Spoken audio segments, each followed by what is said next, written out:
Okay, punch it in.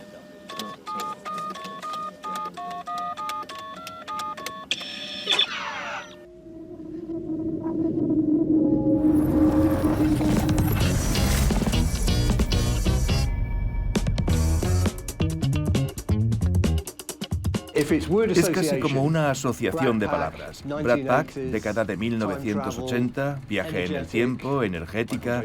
Michael J. Fox fue algo así como el ídolo adolescente por excelencia de los 80, el coming of age, el Hollywood comercial, los grandes éxitos de taquilla, el nuevo cenit financiero de Hollywood. Creo que él representó todas esas cosas.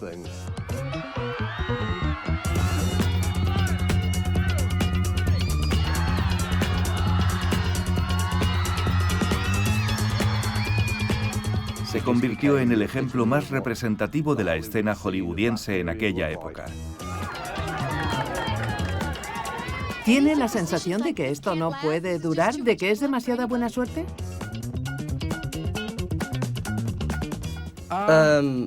No.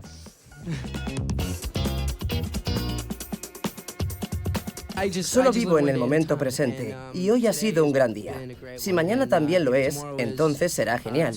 Y si no, me quedará el día de hoy.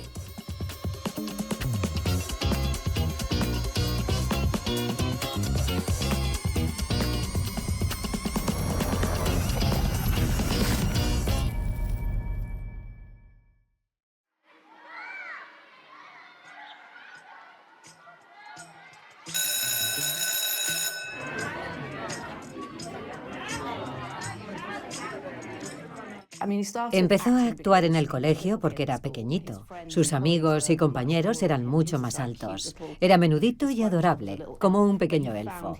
Pero en el club de teatro encontró a su gente, a su tribu.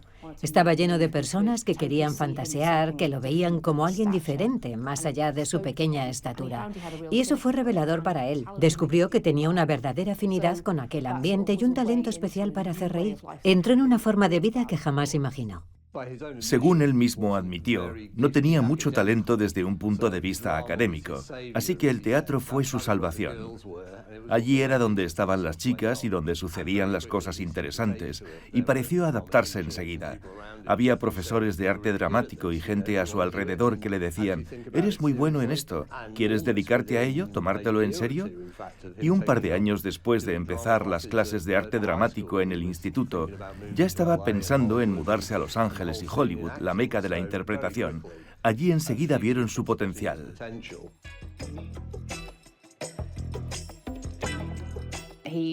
Fue a una audición abierta para Leo and Me, una comedia de situación canadiense donde buscaban a un niño muy inteligente. Pero tenía 16 años, así que era mayor, aunque parecía que podía interpretar a un chaval de 13. Y eso fue fantástico para los directores de casting porque era un niño encantador, que tenía madurez, sensible y sabiondo al mismo tiempo. Consiguió el papel de inmediato y despegó. La gente vio enseguida su vis cómica, que era un actor con muchas posibilidades. Se encariñaban con él de inmediato, y aquello le sirvió para audiciones posteriores, para conseguir los papeles adecuados que iban a ser cruciales para él. Él sabía que era un actor singular. Creo que aprovechó su estatura, su personalidad, su sonrisa y su aspecto juvenil desde muy temprano, y los mantuvo durante toda su carrera. Así que se adaptó a interpretar determinados papeles y afortunadamente cuando le llegó su oportunidad en Hollywood, en una serie de televisión muy superior, el papel que consiguió estaba hecho a su medida. Era exactamente el personaje que quería interpretar en la pantalla.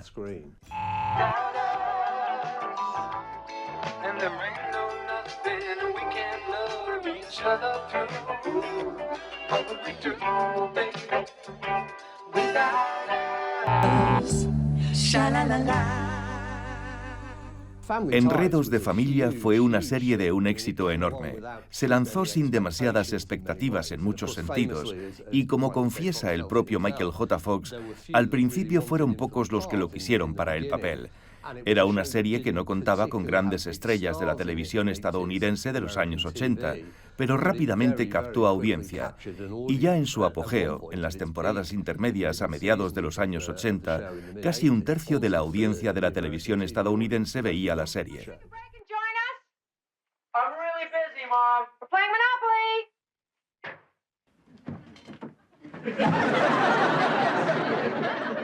Then you'll join us. Monopoly? Are you kidding me? I'd love a game.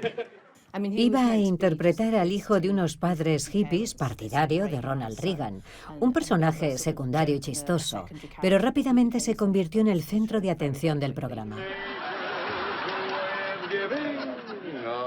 Bastaron 4 episodios para que el público lo adorase y se convirtiera en el protagonista absoluto. Una serie que se había construido en torno a unos padres cuyos hijos tenían un papel secundario. Se convirtió en el programa de Alex P. Keaton, interpretado por Michael J. Fox, y su interacción con los demás personajes. Aquello le dio confianza para perseguir lo que quería hacer. Hasta ese momento había estado improvisando, viviendo el día a día, sin creer en sí mismo, pero ahora ya sabía cuáles eran sus capacidades. Brandon Tartikoff, productor de la cadena, había visto algunas imágenes no editadas de sus audiciones y dijo: bueno, Michael J. Fox nunca aparecerá en una fiambrera. Y por supuesto el público se encariñó con él de inmediato, y los guionistas y el productor del programa lo adoraron. Y como es bien sabido, Michael le envió una fiambrera con su cara y le dijo: aquí tienes un regalo para que lo disfrutes.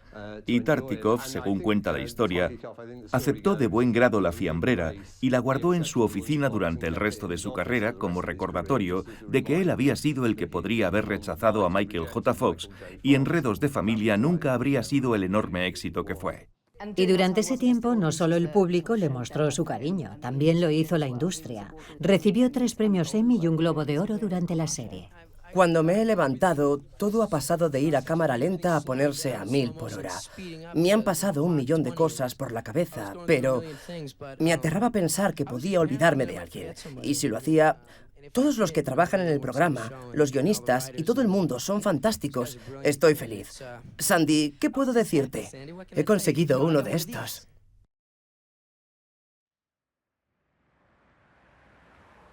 Hace 25 años, cuando rodabas la película, ¿tenías alguna sensación de que iba a tener el éxito enorme que tuvo? No, ni idea. Tuve suerte de que me eligieran. Grababa Enredos de Familia y rodaba Regreso al Futuro al mismo tiempo. Trabajaba de 18 a 20 horas diarias y solo intentaba sobrevivir. Cuando se estrenó fue un gran fenómeno, pero sucede muy de vez en cuando y es una suerte que te toque a ti.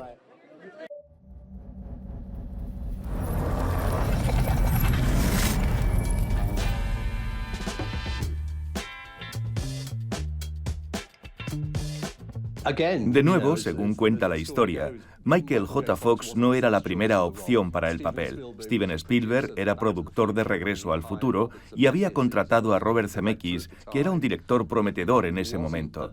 No era una película de gran presupuesto, y aunque se convirtió en sinónimo de franquicia de gran éxito del Hollywood de los años 80, ese no era realmente su punto de partida. Era una película de aventuras y viaje en el tiempo en clave de comedia de presupuesto relativamente bajo. El actor Eric Stoltz había sido la elección original y de hecho Zemeckis y Spielberg empezaron filmando algunas escenas con él. Pero como si se tratara de un viaje en el tiempo, no funcionó. Y Michael J. Fox fue invitado a reemplazar a Stoltz y volver a filmar todo lo que se había rodado ya. La condición fue que sus compromisos con Enredos de Familia no se vieran afectados. Empezó a trabajar una cantidad disparatada de horas. De día en Enredos de Familia y por la noche en Regreso al Futuro. Y había momentos en que no sabía en qué escenario estaba, pero esa energía, ese agotamiento y ese entusiasmo que tuvo que gestionar para realizar los 2 trabajos es lo que realmente alimenta la personalidad nerviosa de Marty y su entusiasmo en la pantalla. Y funcionó muy bien para el personaje. Si hubiéramos terminado la película con Eric Stoltz, no creo que tú y yo estuviéramos teniendo esta conversación hoy. Michael era mucho mejor.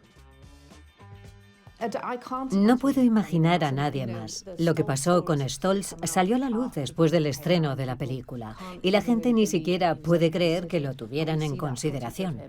Y cuando ves esas escenas junto a las que rodó Michael J. Fox, no puedes ni imaginar que otro actor pudiera encarnar a Marty McFly, porque le aporta esa energía absoluta y ese brío que hace que el personaje, este chico, esté en constante emoción corriendo todo el tiempo. Es como Flash en forma humana, tratando de seguir avanzando, pero atrapado en una distorsión temporal. No hay nadie más que pudiera hacerlo y espero que nadie lo intente.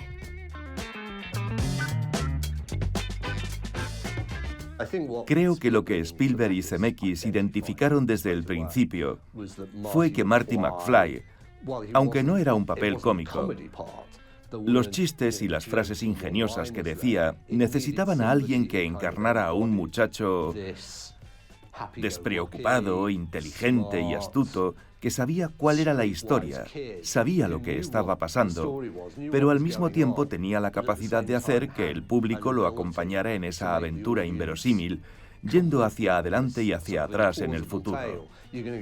Y Fox les hizo creérselo. When this baby hits 88 miles per hour, you're gonna see some serious shit.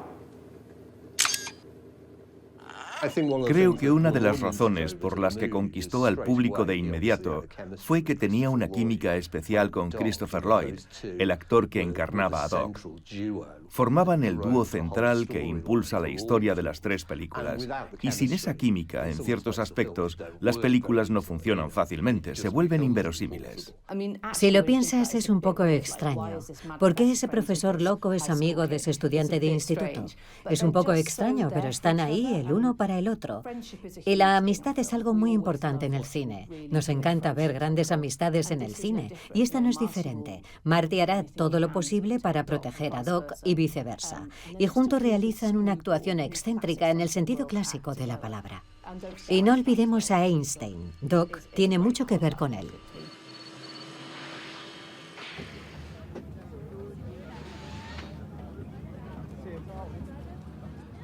Creo que sorprendió a la gente que fuera un éxito tan grande porque se hizo con un presupuesto relativamente bajo.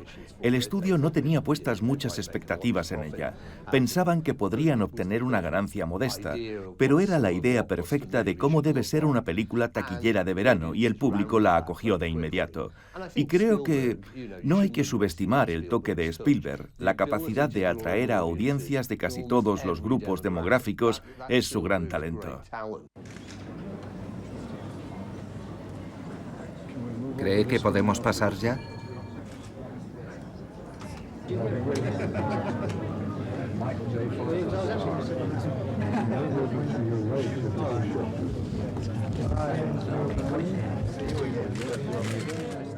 Vio en Regreso al Futuro una película que podría atraer a niños de 5 años y a personas de 50 al mismo tiempo.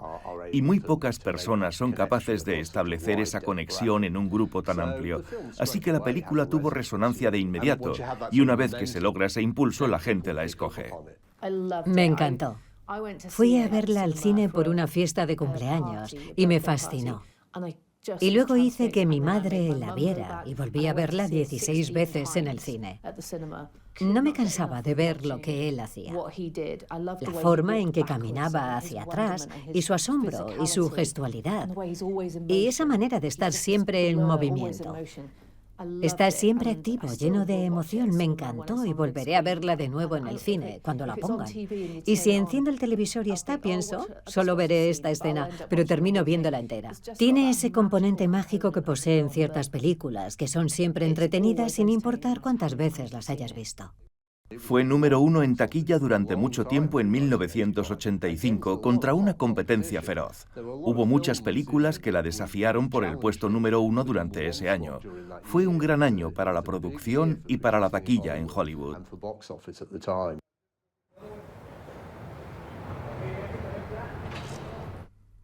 Y finalmente, por supuesto, fue una película de Michael J. Fox la que intentó desafiar a Regreso al Futuro.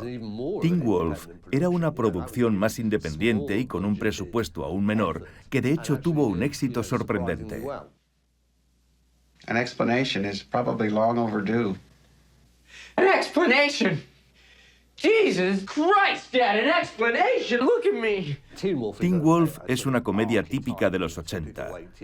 Parte de la idea de un chaval que se transforma en lobo, pero lo que realmente quiere es ser la estrella del equipo de baloncesto. Y vuelve a jugar, en cierto modo, con las tradiciones. Creo que Michael J. Fox, como actor, pero también en los personajes que interpreta, sabe cómo jugar con esos elementos. Probablemente habría fracasado sin dejar rastro si el actor del momento no hubiera actuado en ella.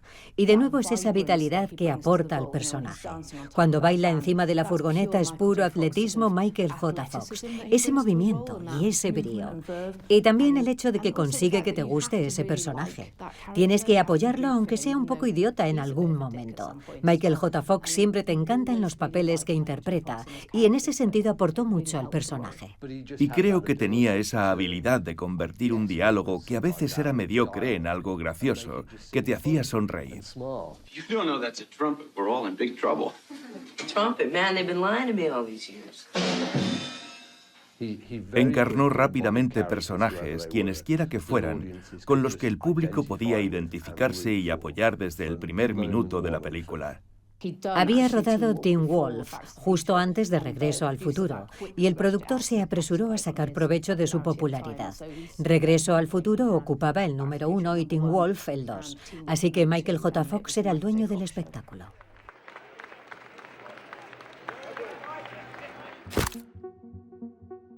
Creo que hasta el mismo Michael admitió que se había vuelto tan popular que era casi disparatado. Hay una secuencia fantástica en su reciente documental donde recrean un momento en el que se acerca a un kiosco de periódicos y prácticamente todas las revistas tienen su foto en la portada. Cuando te vuelves tan grande y famoso, sientes que puedes hacer cualquier cosa. Demostró que era lucrativo y en Hollywood eso importa, puedes generar taquilla. Lo hacía en la televisión y en el cine, y eso es lo que cualquiera quiere de una estrella. Pero además la gente lo amaba, sus fans lo adoraban. Era un ídolo, estaba a la altura de New Kids on the Block, así que era todo lo que uno podría desear de alguien a quien se ha otorgado la categoría de estrella.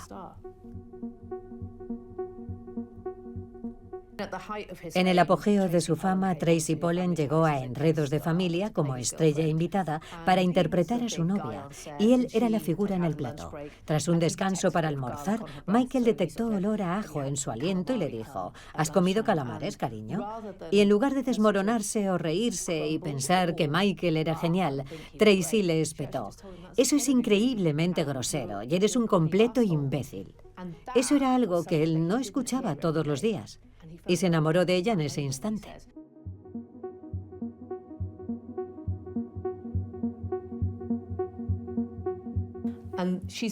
Ella le ha dicho siempre la verdad desde entonces, y eso ha sido un factor muy poderoso en su matrimonio, y lo que le ha dado esa increíble capacidad para seguir adelante, que ella sea un pilar fundamental en su vida y que siempre le dirá la verdad. También aprendió a finales de los 80 que si quería tener una carrera larga e integrarse realmente en el sistema y en la escena de Hollywood, tenía que ampliar un poco su paleta, tenía que probar papeles diferentes, hacer cosas un poco más serias. Entonces protagoniza Corazones de Hierro a las órdenes de Brian De Palma.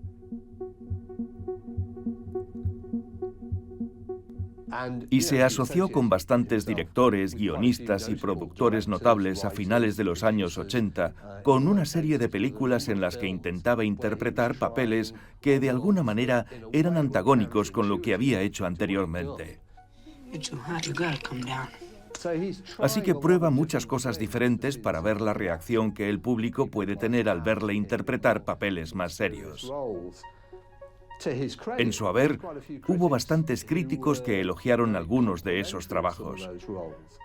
Pero también tuvo que hacer frente a aquellos críticos que, quizá como era de esperar, dijeron: vale, ese no es Michael J. Fox, realmente no es el papel adecuado para él. Y supongo que se dio cuenta rápidamente de que siempre existirá esa pequeña barrera. Seguía siendo el personaje de Marty McFly para muchos espectadores que querían verlo replicar esos papeles.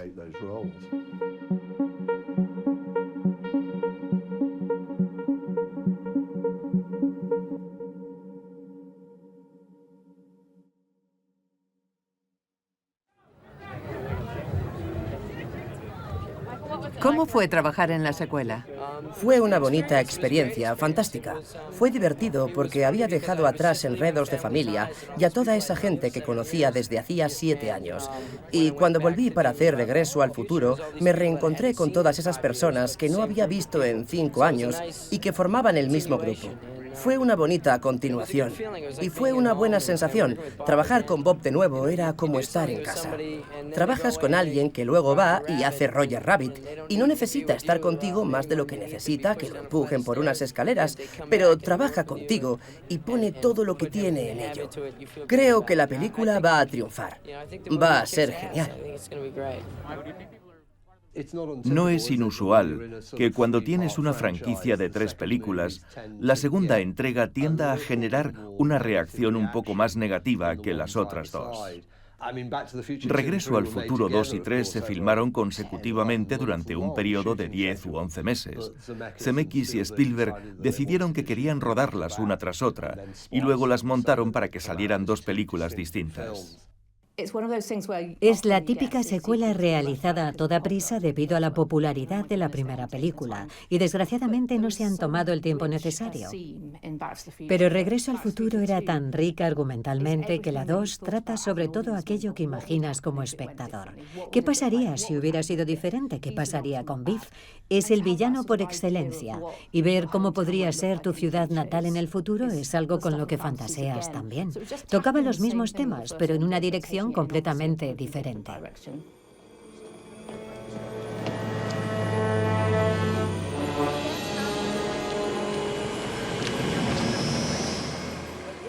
Estoy muy orgulloso de Bob Zemeckis y Bob Gale, el director y el guionista y coproductores, por lo que han hecho, por todo el esfuerzo, tanto físico como de ideas. Creo que tanto el guión como la película son magníficos.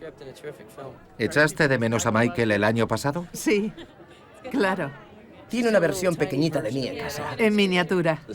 La segunda fue casi tan grande en términos de taquilla como la primera, a pesar de que obtuvo críticas más moderadas. Pero fue un gran éxito a finales de los 80. Y la tercera de la saga, que se estrenó en 1990, menos de un año después, obtuvo mejores críticas. Los críticos fueron mucho más amables. La última película de la trilogía había tenido una larga gestación argumental. Fox y Zemeckis ya habían hablado de ambientarla en el oeste mientras rodaban la primera, mucho antes de que se hiciera realidad. Fue un éxito desde el punto de vista comercial, aunque no tanto como la primera.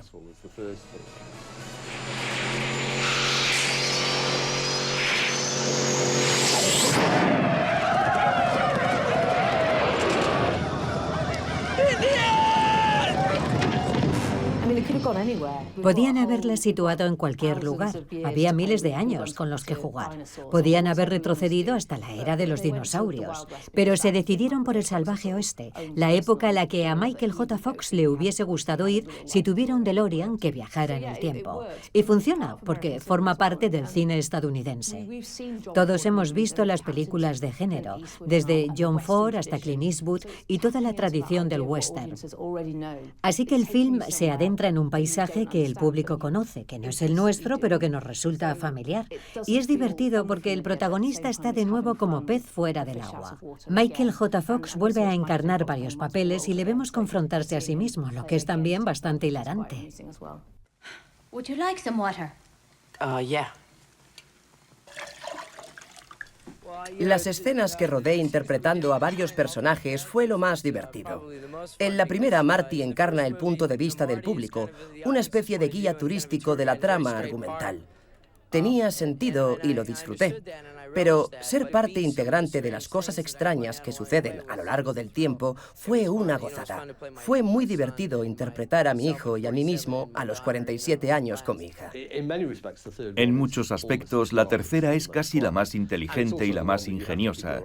y también es la que tienes que seguir para no perderte.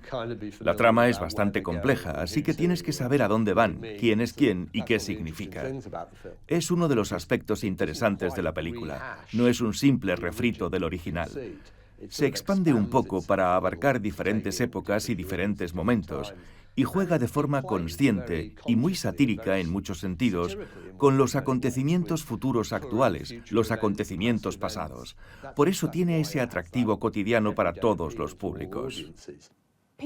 A la gente le encantó toda la saga, y como la segunda y la tercera se estrenaron en un plazo de apenas 18 meses, el público las esperaba con ansia para ver qué derroteros tomaba la trama. Creo que podrían haber hecho más secuelas, pero saber cuándo parar también es señal de una buena franquicia. Hemos visto otras que han regresado después de muchos años, como El regreso de Indiana Jones. Ya veremos cómo funciona, pero ellos supieron cuándo parar. Tuvieron claro el momento de cerrar el ciclo y eso convierte la saga en una pequeña trilogía perfecta, conservada en ámbar. Esperemos que nadie la toque.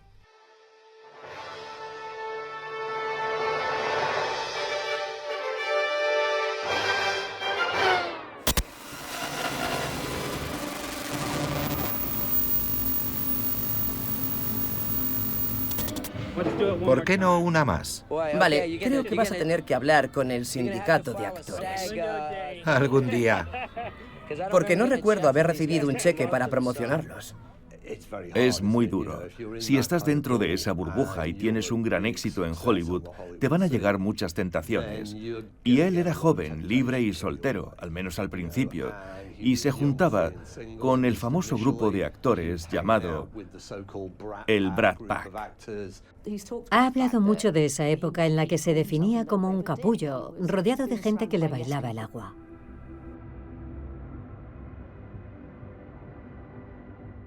Su ascenso, el famoso periodo de éxito de las secuelas de Regreso al Futuro de finales de los 80 y principios de los 90, coincide con el momento en el que descubrió que algo no iba del todo bien en salud. Al principio debió de pensar que tal vez se estaba divirtiendo demasiado y no se estaba cuidando como debía en muchos aspectos, hasta que más tarde descubrió que detrás había un problema mucho más serio. Parece la típica historia de Hollywood, ¿no? El ascenso meteórico a la fama y la caída a los infiernos con la misma rapidez.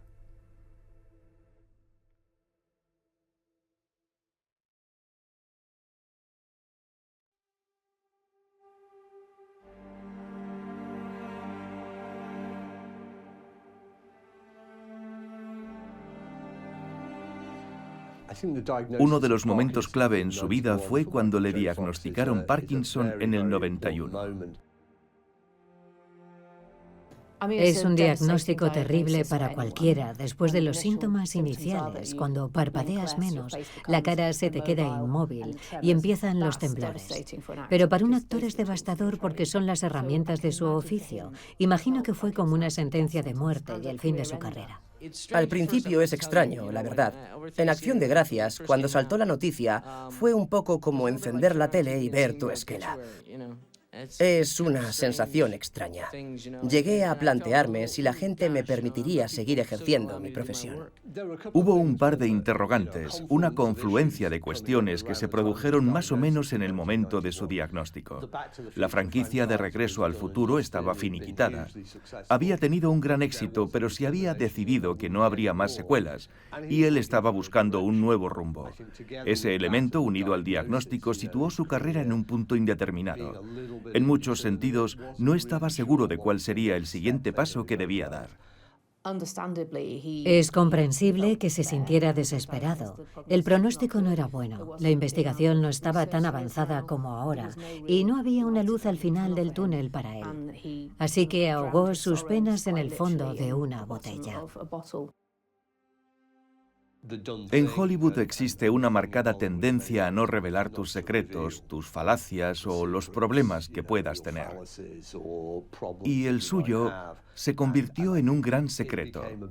Un gran secreto no solo en su propia mente, sino también para personas muy cercanas a él dentro de la comunidad de Hollywood, lo cual era claramente una carga, lo sería para cualquiera. Era algo contra lo que estaba luchando, pero hasta que un día su mujer se lo encontró desmayado en el suelo del salón, no fue realmente consciente de que tenía un problema y de que necesitaba hacer algo. Pero en última instancia, una de las cosas más interesantes y admirables de su carácter es lo que vino después.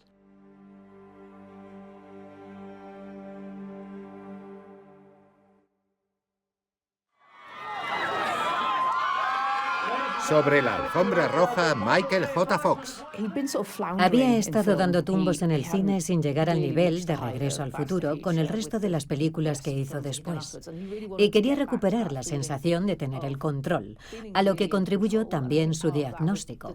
Quería tener el control de lo que estaba haciendo con su carrera y sabía que podía hacerlo en la televisión. Todo había empezado con Enredos de Familia. Ahí se había sentido como un dios en un escenario de comedia.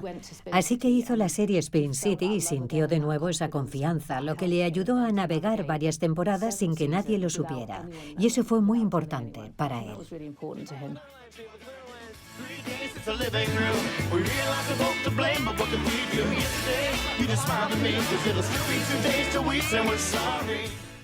Spin City tenía unos límites muy claramente definidos. Era una comedia de situación que se desarrollaba casi enteramente dentro de los confines de las oficinas de un alcalde, y de nuevo situaba a Michael J. Fox en el centro de la acción como el personaje que mantiene todo el conjunto unido, y eso es exactamente lo que hace. Para él fue un regreso exitoso a la televisión y quizás algo sorprendente. La serie fue muy popular y se alargó durante 6 temporadas.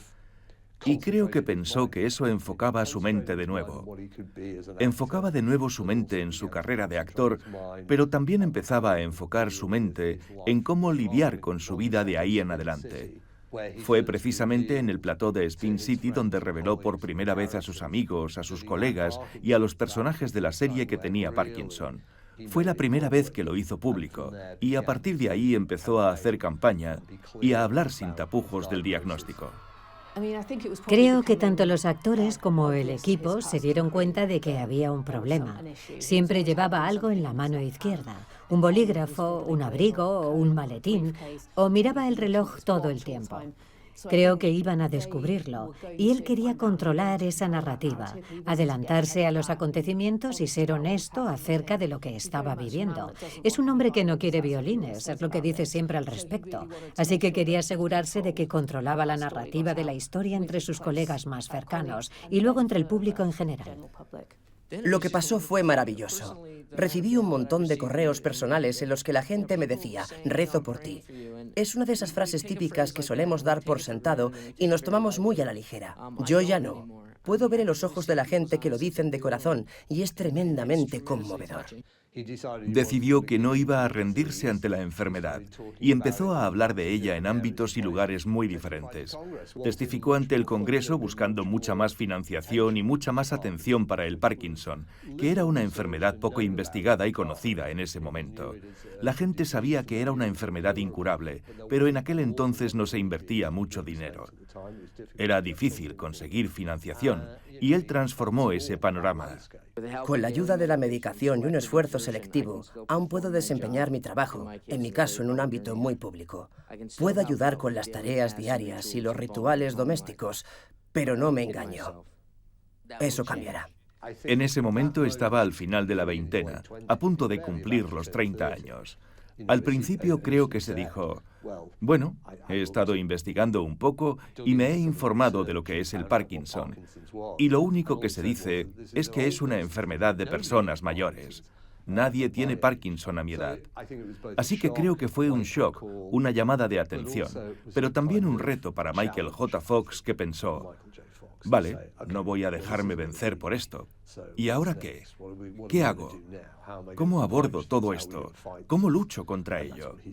Y eso es lo que ha estado haciendo la mayor parte de su vida, los últimos 30 años más o menos.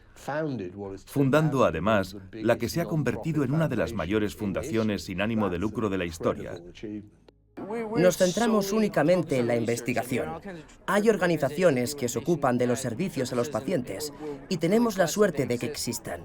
Nosotros nos dedicamos a la investigación, a encontrar las mejores investigaciones que existen, a financiarlas exigiendo que rindan cuentas por la financiación que reciben y a impulsarlas todo lo que podemos. Habla mucho de su enfermedad y de lo que significa vivir con ella, la medicación, la cirugía a la que se somete, el hecho de caerse constantemente, de romperse los brazos, la cara, la cruda realidad. Y es fundamental en este tipo de enfermedades. A menos que conozcamos a alguien que lo sufra, no tenemos ni idea de lo que es. Para que la ciencia avance se necesita mucha gente que luche por cambiar eso. Y eso es lo que están haciendo Michael J. Fox y su fundación, concienciar a la gente, conseguir más fondos, más investigación y que no todo el mundo tenga que pasar por ese calvario. Y hay esperanza. Nos estamos acercando a nuestro objetivo y cada vez hay más gente que se suma al viaje y son más que bienvenidos. Nos apoyan y nos ayudan y hay una atmósfera de emoción, de logro y de impulso, especialmente cuando ves a tanta gente involucrada. Sí, cada vez estamos más cerca de una cura. Cada vez hay más apoyo, más fondos, más ciencia. Es muy emocionante.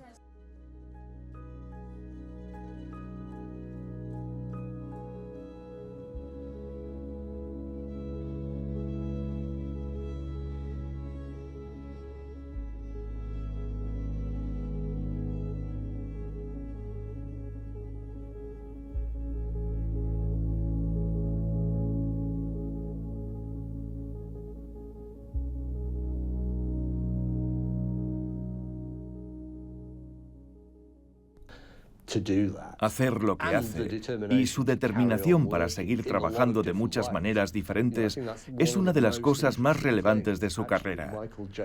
La carrera de Michael J. Fox se convirtió en muchos sentidos en algo mucho más interesante en los años posteriores al diagnóstico, gracias a los papeles que estuvo dispuesto a aceptar, en particular los últimos papeles televisivos, como su interpretación de un personaje recurrente en la serie The Good Wife, que tuvo un éxito enorme en la televisión estadounidense.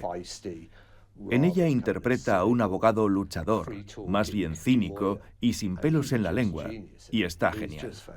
Su interpretación es fantástica en muchos sentidos. En cierto modo, podría decirse que abraza el Parkinson y sus problemas de salud para hacer del personaje la encarnación de su propia experiencia. My God, the cynicism here is breathtaking. Have you thought maybe you might have a problem with disabled people? Siento una gran admiración por él. Creo que cualquiera que tome una cosa así y la convierta en algo positivo es muy inspirador para el resto de nosotros. Le veo trabajar todos los días durante muchas horas seguidas y nunca se queja. Y luego se va a casa e intenta ayudar a la gente con su fundación. Como ser humano me parece increíblemente inspirador conocer a alguien como él. No es un actor que haya estado habitualmente en las quinielas para los premios más importantes de interpretación. Nunca ha sido un actor muy reconocido por los suyos en ese sentido. Creo que se remonta a los papeles de éxito que interpretó a finales de los 80 de los que hablamos antes, razón por la cual intentó hacer papeles un poco más serios con directores importantes para ganar credibilidad como actor. Por eso, pienso que la concesión del premio Jim Hersol fue muy especial. La Academia a veces concede Oscar especiales, premios a toda una carrera y cosas así. Pero recibir lo que equivaldría en cierto modo al premio humanitario de la Academia, pienso que fue una gran satisfacción personal para él. Para la Fundación es maravilloso. La Academia es el órgano más augusto en el negocio del entretenimiento y sus premios son un reconocimiento del trabajo cinematográfico de las personas y de su trabajo dentro de la comunidad. Estoy emocionado. Michael J. Fox nunca pidió el papel de paciente de Parkinson o de defensor de la enfermedad, pero no nos equivoquemos, es su mejor interpretación. Es mejor recibir un Oscar así que un Oscar por simple compasión, algo que él no querría. Es un Oscar por su extraordinario trabajo en el campo de la investigación y la concienciación. Se concede a gente de la comunidad de Hollywood que está haciendo grandes cosas por la humanidad. Él además está fomentando que se hable de la enfermedad. Michael ha llevado al mundo a un punto en el que todos nos sentimos implicados en la búsqueda de una cura para una enfermedad cruel. Aprovechó para pronunciar un discurso en nombre de la Fundación, para hacer campaña y activismo en pro de la enfermedad, porque nadie más dispone de esa plataforma. Habla en nombre de toda esa gente, no habla por sí mismo. No estoy seguro de haberme comunicado del todo bien, pero estoy aquí con toda mi humildad para aceptar vuestra amabilidad y aprobación. El discurso habrá hecho llorar a mucha gente, y no creo que lo hiciera sin toda la intención. Michael es consciente del poder que tiene y de la plataforma con la que cuenta, y lo aprovecha para que se hable de la enfermedad con sentido del humor y también para darle a su mujer el crédito que se merece por su inconmensurable apoyo. Fue un discurso muy propio de Michael J. Fox y su comunidad debió de sentirse conmovida. Es increíble que haya aguantado aquí de pie tanto tiempo. Es un milagro. Ahora no puedo caminar y llevar la estatuilla, así que voy a pedirle a Tracy que cargue con ella.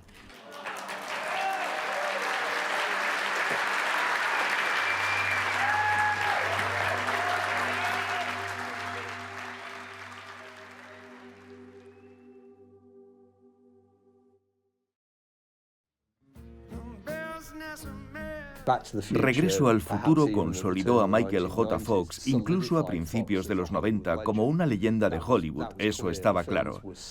Las películas eran tan queridas, tan icónicas, que convirtieron al propio Michael en un icono apenas 10 años después de iniciar su carrera. Y todo lo que vino después, creo que ayudó a reconstruir esa figura que la gente conocía desde su primera aparición en Regreso al Futuro, desde su primera aparición en Enredos de Familia, hasta el Michael J. Fox de hoy.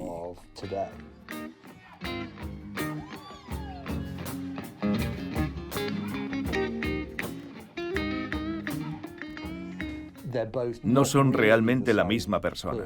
Ninguno de nosotros lo somos a medida que envejecemos, pero en algunos aspectos sigue siendo el Michael J. Fox reconocible del que la gente se enamoró por primera vez cuando le vio en televisión y en Regreso al Futuro. Su carrera es relativamente corta en comparación con la de otros actores que han trabajado durante décadas para llegar al nivel de fama y cariño que él tiene. Es increíble que ascendiera tan rápidamente y que siga siendo tan querido. Y probablemente lo seguirá siendo durante generaciones, porque Regreso al Futuro seguirá entreteniendo a muchas generaciones después de que él se haya ido.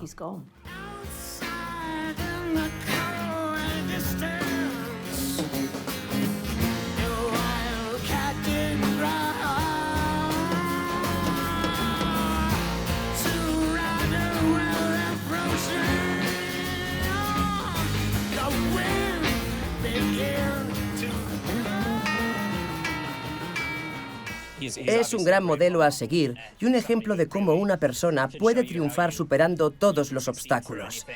Y es una gran inspiración para mí personalmente y obviamente para mucha gente en todas partes. Es profundamente optimista y está muy agradecido por todas las oportunidades que la vida le ha dado. Eso parece ser para él una forma de superar el dolor físico y mental por el que está pasando.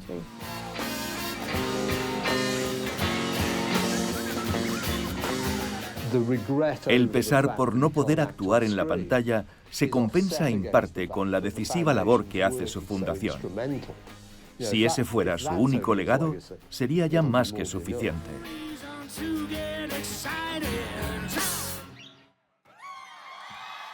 Michael J. Fox.